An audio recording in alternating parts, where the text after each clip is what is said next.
Ma olen Tanel Taaber, A. Le Coq'i õllemeister ja igapäevaselt vastutan õllede tootmise ja paneerimise eest.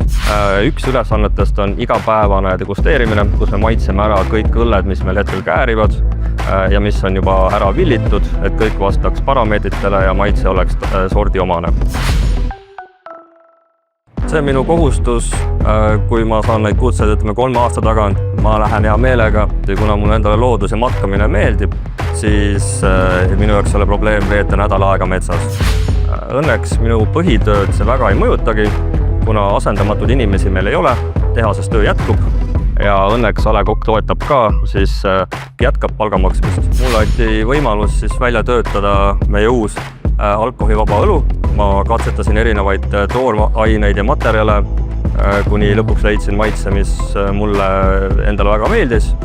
Ka läbis erinevaid degusteerimispaneele ja lõpuks siis otsustasime selle tootmisesse lasta.